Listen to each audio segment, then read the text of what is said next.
दोस्तों नमस्कार, मैं हूं अजय लोहान और आप देख रहे हैं बिंदास हरियाणा। बिंदास हरियाणा के खास कार्यक्रम टिकट के दावेदारों में आज हम चर्चा करेंगे रेवाड़ी विधानसभा की।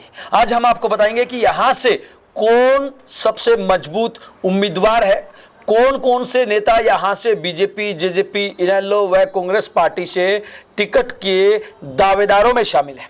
आज हम आपको बताएंगे कि 2019 के विधानसभा चुनाव में क्या कुछ रहा था और अब उसका परिणाम 2024 के लोकसभा चुनाव के ऊपर क्या रहा है और 2024 के विधानसभा चुनाव में कौन यहां से विजयी चेहरा रहेगा, कौन सा यहां से सबसे मजबूत चेहरा रहेगा। तो आगे बढ़ने से पहले आज हमारे साथ इस चर्चा में हिस्सा लेने के लिए हमारे साथ पॉलिटिकल एक्सपर्ट प्रदीप कुमार जी मौजूद है। प्रदीप जी, स्वागत है आपका बिंदास से। धन्यवाद अजय जी। आइए अब हम बात करते हैं रेवाड़ी विधानसभा क्षेत्र की और सबसे पहले हम आपको बता दें कि 2019 के चुनाव परिणाम में यहां क्या कुछ रहा था। तो कांग्रेस पार्टी की तरफ से चिरंजीव राव ने यहां से चुनाव लड़ा था और 43,870 वोट उनको मिले थे। वहीं बीजेपी की तरफ से सुनील कुमार ने चुनाव लड़ा था, उनको 42,553 वोट मिले थे, यानी कि केवल 1,317 वोटों से कांग्रेस के चिरंजीव राव ने सुनील कुमार जो कि बीजेपी के उम्मीदवार थे उनको हराया था। वहीं तीसरे स्थान की अगर हम बात करें तो निर्दलीय उम्मीदवार रहे रणधीर सिंह कापड़ीवास जो है वो तीसरे स्थान पर रहे थे, उनको 22,104 वोट मिले थे। वहीं चौथे स्थान पर जेजेपी के मलखान सिंह जिनको 3,826 वोट मिले थे और वहीं बीएसपी की प्रीतम जांगड़ा पांचवें स्थान पर रहे थे, उनको 2,455 वोट मिले थे। वहीं आइए थोड़ा सा अगर हम पीछे चलें तो 2014 के चुनाव की अगर हम बात करें तो यहाँ पे बीजेपी के रणधीर सिंह कापड़ीवास विधायक बने थे जिन्होंने आईएनएलडी के सतीश यादव को 45,466 वोटों से हराया था। वहीं थोड़ा सा और अगर पीछे बात करें तो 2009 के चुनाव में कांग्रेस के अजय सिंह यादव ने निर्दलीय उम्मीदवार सतीश कुमार को 13,288 वोटों से हराया था। वहीं अगर हम बात करें लोकसभा चुनाव की तो 2024 का जो लोकसभा चुनाव था यहां से 36,653 वोटों से बीजेपी के उम्मीदवार की जीत हुई थी। तो कहीं ना कहीं रेवाड़ी विधानसभा में जो शुरुआती रुझान देखने को मिल रहे हैं वो बीजेपी के पक्ष में बहुत ज्यादा है, क्योंकि 2019 के विधानसभा चुनाव में 1,317 वोटों से चिरंजीव राव विधायक बने थे, लेकिन 2024 के लोकसभा चुनाव में बीजेपी के उम्मीदवार 36,653 वोटों से जीत गए। वहीं अगर हम यहाँ के जातीय समीकरणों की बात करें तो यहाँ के अनुसूचित जाति के जो मतदाता है उनकी जो संख्या वो करीब 60,000 के करीब है। वहीं ग्रामीण मतदाताओं की बात करें तो करीब 1,03,000 यहाँ पे ग्रामीण मतदाता हैं। शहरी मतदाताओं की बात करें तो करीब 1,52,000 मतदाता हैं और मुस्लिम मतदाताओं की बात करें तो करीब 5,000 की आबादी है। इस रेवाड़ी विधानसभा क्षेत्र की अगर हम बात करें तो यहाँ से 3 पीढ़ियां चुनाव लड़ चुकी है, जीत हासिल कर चुकी है और कहीं ना कहीं कैप्टन अजय यादव के परिवार का इस विधानसभा क्षेत्र पर काफी दबदबा रहा है। हम आपको बता दें कि रेवाड़ी से 6 बार लगातार कैप्टन अजय यादव यहां से विधायक बने। वहीं एक बार उनके पिताजी राव अभय सिंह यहां से विधायक बने और वर्तमान की अगर हम बात करें तो तीसरी पीढ़ी के नेता, जी हाँ, तीसरी पीढ़ी के नेता चिरंजीव राव यहां से वर्तमान में कांग्रेस पार्टी के विधायक हैं। तो आगे बढ़ने से पहले हमारे साथ पॉलिटिकल एक्सपर्ट प्रदीप कुमार जी मौजूद है। प्रदीप जी, रेवाड़ी विधानसभा क्षेत्र को आप किस प्रकार से देखते हैं? देखिए अजय जी, रेवाड़ी विधानसभा क्षेत्र की जो राजनीतिक रूप से हमेशा 2 घरानों के बीच में ही वहाँ की राजनीति घूमती रही है जी। एक राव इंद्रजीत जी का कह लीजिए या उससे पहले उनके पिताजी राव वीरेंद्र सिंह जी का जो परिवार है और दूसरा राव अभय सिंह जी का परिवार या कैप्टन अजय यादव जी का परिवार कह लीजिए। रामपुर हाउस जो घर जो राव इंद्रजीत जी का घर का नाम है और बूढ़पुर हाउस जो कैप्टन अजय यादव के घर का नाम है, वहाँ की राजनीति मूल रूप से रामपुर हाउस और बूढ़पुर हाउस के बीच में ही घूमती रही है। यहाँ से राव वीरेंद्र सिंह जी की बहन सुमित्रा देवी जी भी विधायक बनी, राव अभय सिंह जी विधायक बने। तो यहाँ की जो राजनीतिक रूप से राव इंद्रजीत और कैप्टन अजय यादव के परिवारों के बीच में ही यहाँ की राजनीति घूमती रही है। परंतु बीच में एक समय ऐसा आया है जब एक प्रमुख उद्योगपति विजय सोमानी ने भी अपने सामाजिक कार्यों के साथ वो वहाँ के राजनीतिक पटल पर उभरे, परंतु वो कोई जीत तो हासिल नहीं कर पाए, लेकिन उनका प्रदर्शन काफ़ी कुछ ठीक रहा। परंतु उसके बाद वो फिर राजनीतिक तौर से गुमनामी में चले गए जी। और इसी तरीके से वहाँ पे रणधीर सिंह कापड़ीवास जी जो 6 चुनाव लड़ चुके हैं, परंतु जीत उनको एक ही चुनाव में मिली और उसके बाद 2014 से 2019 तक वो भाजपा के विधायक रहे और 2019 के चुनाव में भाजपा ने उनको अपना उम्मीदवार नहीं बनाया। तो इस तरीके से यहाँ की राजनीति बड़ी हम ये कह सकते हैं कि राविंदर जी और कैप्टन अजय सिंह यादव के बीच में ही घूमती रही है और बड़ी दिलचस्प राजनीति है इस इलाके। जी बिल्कुल। आइए अब हम बात करते हैं रेवाड़ी विधानसभा क्षेत्र के अंतर्गत आने वाले टिकट के दावेदारों की। बिंदास हरियाणा की तरफ से जो सर्वे करवाया गया, जो अलग अलग टीमें भेजी गई और उनके माध्यम से जिन जिन प्रमुख नेताओं के नाम टिकट के दावेदारों में प्रमुखता से आए हैं, आज उन्हीं नामों के ऊपर हम चर्चा करेंगे। हालांकि यहाँ पे शुरुआत में सबसे पहला जो नाम सामने आ रहा है वो है आरती राव का, इंद्रजीत सिंह की बेटी का। हालांकि राव इंद्रजीत सिंह खुद अभी तक ये डिसाइड नहीं कर पाए हैं या उनका परिवार अभी तक ये फाइनल नहीं कर पाया है कि आखिरकार उनकी बेटी चुनाव वास्तव में कहां से लड़ेगी। अलग अलग विधानसभा क्षेत्रों में वो अपनी दावेदारी जता रहे हैं। हालांकि बीजेपी आला कमान भी तय करेगा कि आखिरकार उनको टिकट देंगे या नहीं, और देंगे तो किस विधानसभा क्षेत्र से। लेकिन रेवाड़ी से भी आरती राव टिकट के दावेदारों में प्रदीप जी शामिल है। बिल्कुल अजय जी, आपने सही कहा है कि आरती राव जी का कई सारे विधानसभा क्षेत्रों में राव इंद्रजीत अपनी बेटी को के लिए संभावनाएं तलाश रहे हैं, जिनमें कोसली से शुरू करके रेवाड़ी और बादशाहपुर के जो इलाके हैं वो वहाँ से काफ़ी जगहों से अपनी संभावनाएं तलाश रहे हैं जी। परंतु अभी तक ये भी भविष्य के गर्भ में है कि भारतीय जनता पार्टी उनको उम्मीदवार बनाती है नहीं बनाती है।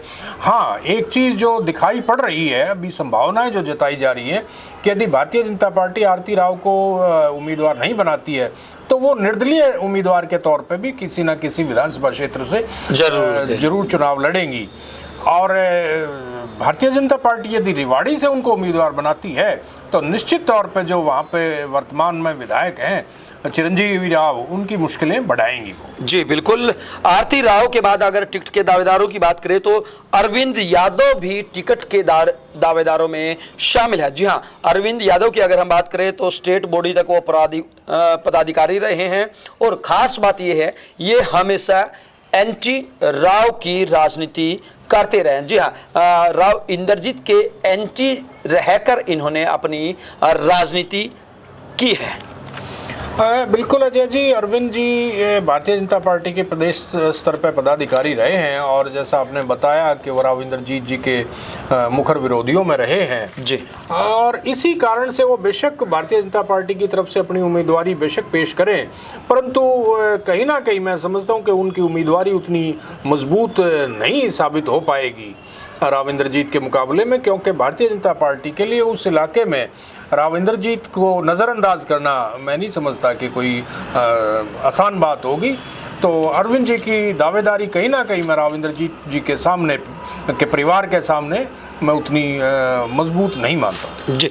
वही टिकट के दावेदारों में जो अगला नाम है रणधीर सिंह कापड़ीवास, पूर्व विधायक हैं, ये भी टिकट के दावेदारों में शामिल है। और वहीं सुनील कुमार मुसेपुर, जी हाँ, पूर्व प्रत्याशी हैं।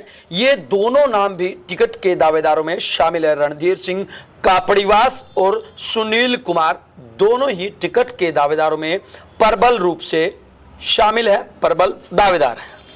देखिए अजय जी, रणधीर सिंह कापड़ीवास जी की जहाँ तक बात है, वो 6 चुनाव लड़ चुके हैं, जिसमें से वो बीच बीच में कभी निर्दलीय कभी भारतीय जनता पार्टी के उम्मीदवार के तौर पे उन्होंने चुनाव लड़े। और हालांकि जब वो वर्ष 2014 में जब वो विधायक बने थे तो बहुत बड़े अंतर के साथ वो विधायक बने थे, परंतु उनके जो बगावती तेवर जो थे पार्टी की विरोधी गतिविधियों के अनुसार कह लीजिए, या तत्कालीन मुख्यमंत्री मनोहर लाल खट्टर जी के साथ उनकी सामंजस्य है वो नहीं बैठा पाए। उस वजह से 2019 के चुनाव में उनको पार्टी ने टिकट नहीं दी और उसके बाद उन्होंने निर्दलीय चुनाव लड़ा। तो शायद पार्टी उनके ऊपर दोबारा से भरोसा ना जताए। और जहां तक आपने सुनील जी की बात की है, वो विधायक का चुनाव लड़ चुके हैं यहाँ से उम्मीदवार, भारतीय जनता पार्टी के उम्मीदवार के तौर पे। तो मैं समझता हूँ आरती राव जी के बाद यदि कोई दावेदारी मजबूत है तो वो सुनील जी की है, क्योंकि वो बहुत कम अंतर के साथ, उनका प्रदर्शन बहुत अच्छा था और वो बहुत कम अंतर से चुनाव हारे थे। तो मैं समझता हूँ आरती राव जी के बाद सुनील जी की दावेदारी ज्यादा मजबूत है। वही टिकट के दावेदारों में जो अगला नाम है सतीश खोला का, सतीश खोला भी टिकट के दावेदारों में शामिल है। बीजेपी में पदाधिकारी रहे हैं स्टेट बॉडी में, और साथ ही साथ 2 बार जिला अध्यक्ष रहे हैं, और अभी भी स्टेट बॉडी में वो काम कर रहे हैं। और इतना ही नहीं, हमेशा जनता से जुड़े रहते हैं। और इसके अलावा मुकेश कापड़ीवास, जी हाँ, मुकेश कापड़ीवास भी टिकट के दावेदारों में शामिल है। पूर्व विधायक रणधीर कापड़ीवास के भतीजे हैं। ये दोनों ही नाम टिकट के दावेदारों में शामिल है। अजय जी, चाहे सतीश जी की बात हो चाहे मुकेश जी की बात हो, ठीक है, भारतीय जनता पार्टी के पुराने कार्यकर्ताओं में से एक हैं और पदाधिकारी भी रहे हैं, लगातार लोगों के बीच में रहते हैं। परंतु क्योंकि यहाँ पे बहुत ये कह सकते हैं कि बड़े नेताओं का वर्चस्व रहा है, तो इस नाते से वो बेशक उम्मीदवार हैं। पार्टी हो सकता है कि संगठन के कार्यकर्ताओं के तौर पर उन पर विश्वास जताए, परंतु कहीं ना कहीं मैं समझता हूं कि उनकी दावेदारी उतनी मजबूत नहीं है जितनी अन्य हैवीवेट उम्मीदवारों की है। जी, वहीं अगर हम बात करें टिकट के दावेदारों में अगले नाम की, तो राजबीर यादव भी टिकट के दावेदारों में शामिल है। जिला परिषद का इन्होंने चुनाव लड़ा था, हालांकि वो हार गए थे। और इसके अलावा प्रशांत यादव उर्फ सन्नी, जी हाँ, प्रशांत यादव उर्फ सन्नी भी टिकट के दावेदारों में शामिल है। पूर्व मंत्री राव नरवीर के गांव से हैं और पूर्व पार्षद हैं, पूर्व प्रत्याशी भी रह चुके हैं। ये दोनों नाम भी टिकट के दावेदारों में प्रदीप जी शामिल हैं।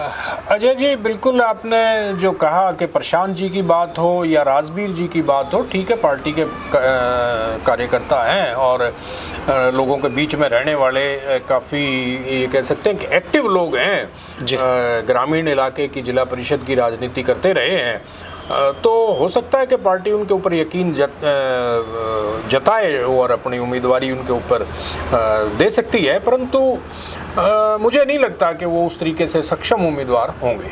जी, वहीं इसके अलावा अगर हम टिकट के दावेदारों की बात करें तो सतीश यादव, जी हाँ, सतीश यादव भी टिकट के दावेदारों में शामिल है। जिला परिषद के पूर्व चेयरमैन रहे हैं और पूर्व प्रत्याशी भी रहे हैं। इसके अलावा अगर हम बात करें अजय पाटौदा की, अजय पाटौदा भी पूर्व जिला पार्षद हैं, राव इंद्रजीत के करीबी हैं।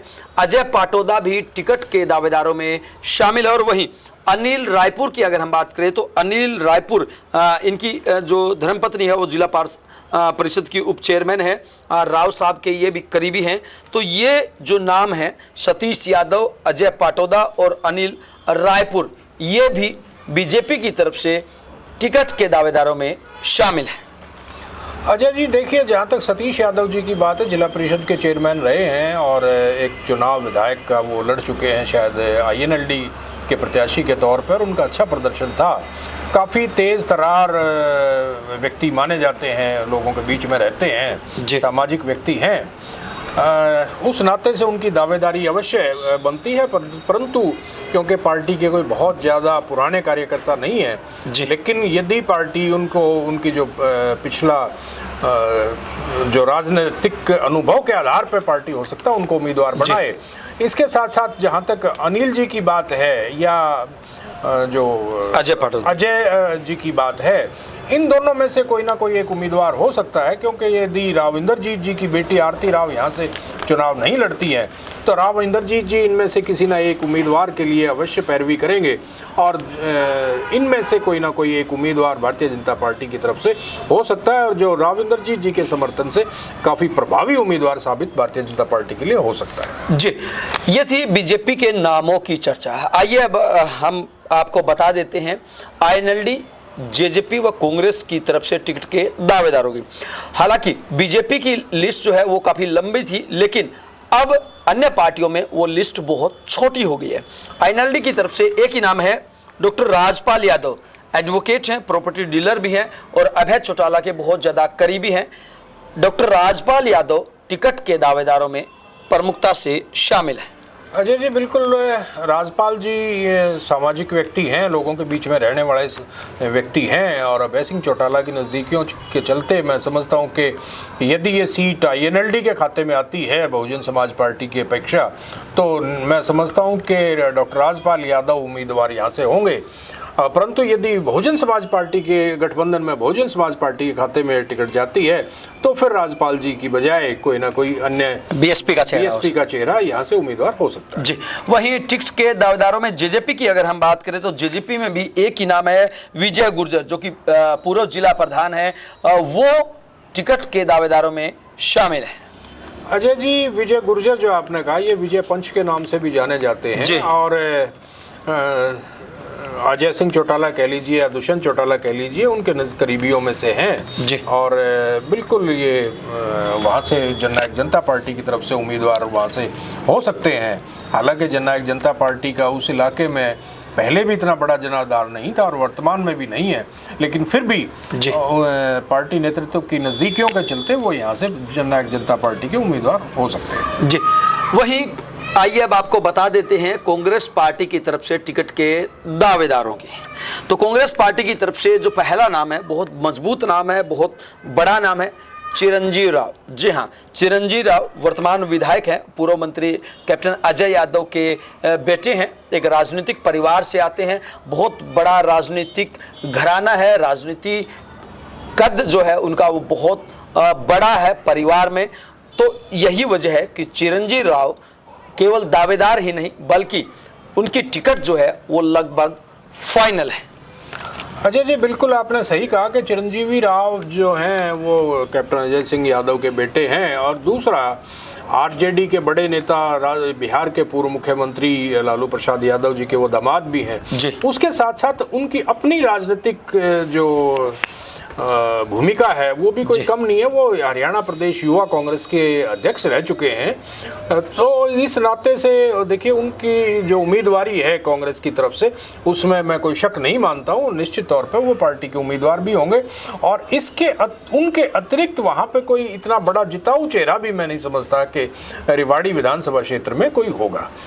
निश्चित तौर पर चिरंजीवी राव वहाँ सबसे उपयुक्त और सबसे उचित उम्मीदवार हैं। जी, हालांकि दो चेहरे और ऐसे हैं जो टिकट की दावेदारी कर रहे हैं। हालांकि टिकट किसको मिलेगी ये तो आने वाला समय बताएगा। बहरहाल जो चिरंजीव राव के बाद जो टिकट के दावेदारों में शामिल है महावीर मसानी। जी हाँ, महावीर मसानी भी टिकट के दावेदारों में शामिल है। भूपेंद्र सिंह हुड्डा के काफ़ी नज़दीकी हैं, और एक दौर था जब कैप्टन अजय यादव की ये PA होते थे, लेकिन इन दिनों भूपेंद्र हुड्डा के करीबी होने के चलते ये भी टिकट के दावेदारों में शामिल है। और इसके अलावा महेंद्र छाबड़ा हैं। महेंद्र छाबड़ा पुराने कार्यकर्ता हैं, पूर्व पत्रकार हैं, और साथ ही साथ बिजनेसमैन हैं। ये भी टिकट के दावेदारों में शामिल है। अजय जी, चाहे महावीर मसानी जी की बात हो, चाहे महेंद्र छाबड़ा जी की बात हो, ठीक है, पार्टी के पुराने कार्यकर्ता संगठन में काम करने की वजह से या पार्टी के साथ जुड़े रहने की वजह से उनकी दावेदारी वो अवश्य पेश करेंगे। परंतु मैं महावीर मसानी जी और महेंद्र छाबड़ा जी की जो दावेदारी है उसको कहीं ना कहीं चिरंजीवी राव जी के मुकाबले में मैं इतना मजबूत नहीं मानता। लेकिन फिर भी क्योंकि पार्टी के साथ जुड़े हुए पुराने पार्टी के कार्यकर्ता हैं, उस नाते से उनके वो दावेदार अवश्य हैं। जी, प्रदीप जी, अंतिम सवाल, आपको क्या लगता है इस विधानसभा क्षेत्र के अंदर भी क्या त्रिकोणीय मुकाबला हो सकता है? क्योंकि कई जगह हमने चर्चा की है और वहाँ पे ऐसे समीकरण बनते हुए नज़र भी आए हैं, क्योंकि जब से इनेलो का BSP का गठबंधन हुआ है, वहीं आम आदमी पार्टी भी अकेले चुनाव लड़ने की बात कर रही है। तो क्या ऐसे में कुछ ऐसा हो सकता है? अजय जी, आज की जो परिस्थितियां हैं उनके अनुसार तो वहाँ पे त्रिकोणीय मुकाबला होने के आसार नहीं दिखाई पड़ते, परंतु क्योंकि समय काफ़ी अभी बचा हुआ है, 3-4 महीने का समय बचा हुआ है, और बहुत सारे लोग जिनकी हमने विभिन्न पार्टियों के उम्मीदवारों के तौर पे, दावेदारों के तौर पर चर्चा की है, इनमें से बहुत सारे लोग एक दूसरी पार्टी में जाएंगे, कोई टिकट ना मिलने की वजह से दूसरी पार्टी में टिकट लेने का प्रयत्न करेगा, या कोई निर्दलीय उम्मीदवार के तौर पर चुनाव लड़ने का प्रयत्न करेगा। तो लेकिन वर्तमान की जो परिस्थिति है उसमें त्रिकोणीय मुकाबला नहीं लगता। आगे भविष्य में कोई उम्मीदवार किसी पार्टी का बागी होकर के अगर चुनाव लड़ता है तो शायद कोई संभावनाएं बने ना बने वो आने वाला भविष्य बताएगा। जी बिल्कुल, वो आने वाला भविष्य बताएगा। ये था रेवाड़ी विधानसभा क्षेत्र के टिकट के दावेदारों का सटीक विश्लेषण, बिंदास विश्लेषण। आज हमने आपको बताया कि रेवाड़ी विधानसभा क्षेत्र के अंतर्गत कौन कौन से वो बड़े चेहरे, कौन कौन से बड़े वो नेता हैं जो टिकट के दावेदारों में शामिल हैं। आपको क्या लगता है इन नामों के अलावा भी कोई बड़ा ऐसा चेहरा है जो टिकट के दावेदारों में शामिल है? आप हमें कमेंट बॉक्स के माध्यम से जरूर बताएं। साथ ही साथ जो ये नंबर हमारे स्क्रीन पे फ्लैश हो रहा है, इस नंबर पे कॉल करके भी आप अपनी राय, अपनी प्रतिक्रिया दे सकते हैं, ताकि बिंदास हरियाणा की तरफ से चुनाव के दौरान जब दोबारा सर्वे करवाया जाएगा, चुनाव के नज़दीक जब दोबारा टीमें भेजेंगे, तो उस नेताओं के नामों के ऊपर भी चर्चा करवाई जा सके। इसके अलावा आपको हमारा ये कार्यक्रम कैसा लगा, आप हमें कमेंट बॉक्स के माध्यम से जरूर बताएं। कल फिर मिलेंगे एक नए विधानसभा क्षेत्र के साथ और वहां की विस्तार पूर्वक जानकारी आपके देंगे और साथ ही साथ बताएंगे कि वहां से टिकट के दावेदारों में कौन कौन से चेहरे, कौन कौन से नेता शामिल है। तब तक के लिए दीजिए आपके अपने साथी अजय लोहान व पॉलिटिकल एक्सपर्ट प्रदीप जी को इजाजत। नमस्कार। नमस्कार।